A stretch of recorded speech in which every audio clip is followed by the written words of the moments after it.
Anyways, we might as well talk about some of the contenders that or rivals he's up against. And here, chief of, well, UAE Team Emirates, obviously.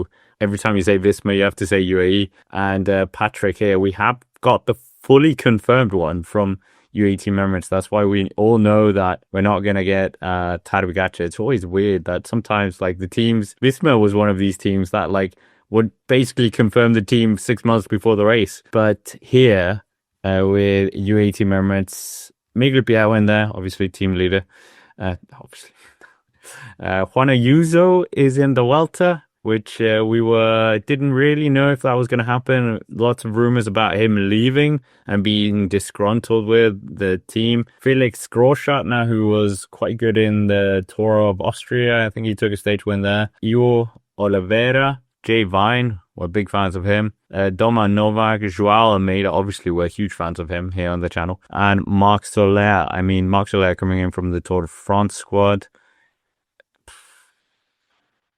I thought the dynamic between Almeida and Ayuso at the Vuelta a few years ago was very bad. So I'm quite confused that they're back together now. This is what happens when your team is just resplendent with riches and you don't really have enough high-profile races to send them all to. Because at the end of the day, when you have a Pogacar, a Del Toro, and a Ayuso and Almeida, quite frankly, it's hard to fit them all into their own kind of leadership roles, especially when Ayuso crashed out of a Giro, which was going to be his. Almeida crashed out of a Tour, which, maybe he might have, got some results there. So they're both coming in with kind of a bit of a chip on their shoulder. They're needing to, they're wanting something out of this season. And like I say, I don't think that's going to help with the team dynamic of having a co-leadership, but of two riders who almost certainly won't be willing to bend a knee for the other, because they both want the result in a Grand Tour this year. So I think it's going to be complicated, but the supporting cast around them is really good, and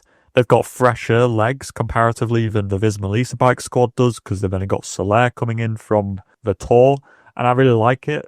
I like, you've Vine, Soler, Novak, Großschartner, they're just solid riders. Bjerg and Oliveira for the flat. You got a lot of versatility here. Guys to go in breakaways, we see that from UAE a lot. Vine and Soler were in the break a hell of a lot in the Tour, in the Vuelta last year. So I think it's a really strong squad, but I think unlike Visma Lease Bike, they've got a few more riders in here for breakaway opportunities. They're sort of hedging their bets, going, well, can we beat Vingegaard outright for the race? Win? Maybe not. We're going to have to keep Ayuso and Almeida up there to do something tactical with that. But they're hedging their bets, and they're bringing in some riders for breakaway victories, which is smart. So it's a good squad, but ultimately I don't think that either Ayuso or Almeida are good enough to beat Jonas outright. You think we're looking at maybe, okay, there's other riders we haven't really spoken about. I mean, Red Bull, Palizade, Jade Hindley, Theo Gegenhardt, Egan Bernal, Felix Gall, Derek G, Carapaz, he always goes quite well at the Vuelta,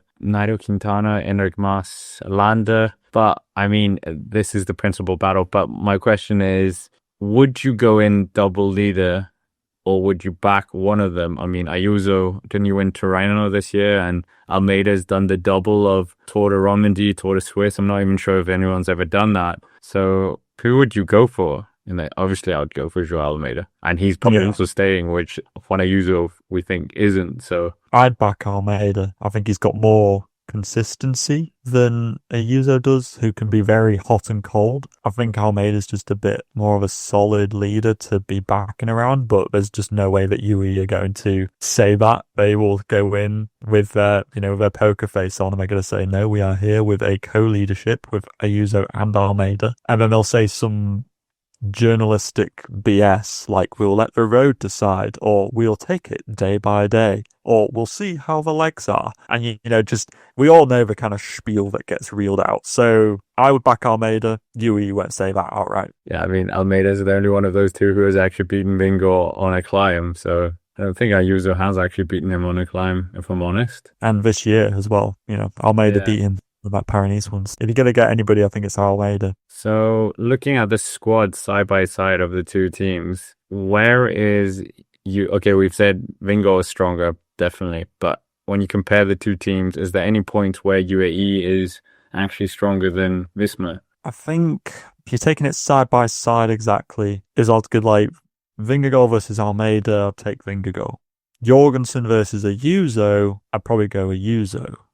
Even though he's a little bit more hot and cold, he's coming in fresher and with a bit more of a point to prove. Then you got kind of like the domestiques of, what about Vine versus Kuss? I'd probably take Vine. I think he's got more stage hunting ability and he's coming in fresh. Soler versus Kelderman. Well, Soler, quite frankly, turns into a different beast when he steps onto a Spanish soil, so I'd probably take Soler. Grossschartner versus Volta. I'd probably take Grossschartner. Oliveira versus, I don't know, Kelderman or something. It gets a little bit tricky to kind of do them like for like at this point. I would say that UAE has a stronger stage hunting team. Visma's got a stronger GC team because UAE's got stronger individuals, but that doesn't necessarily equate to a better team. Sometimes that clearer hierarchy around a sole leader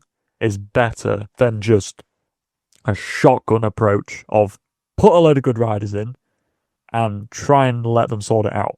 Just ask Movistar with their famous trident that didn't work. Was it Landa, Nairo, and Valverde that completely fell to pieces? El Tridente. Yeah. But, I mean, who's going to be finishing high? I mean, this is tinkling or flirting with predictions. And, I mean, we are just going to go into that to finish.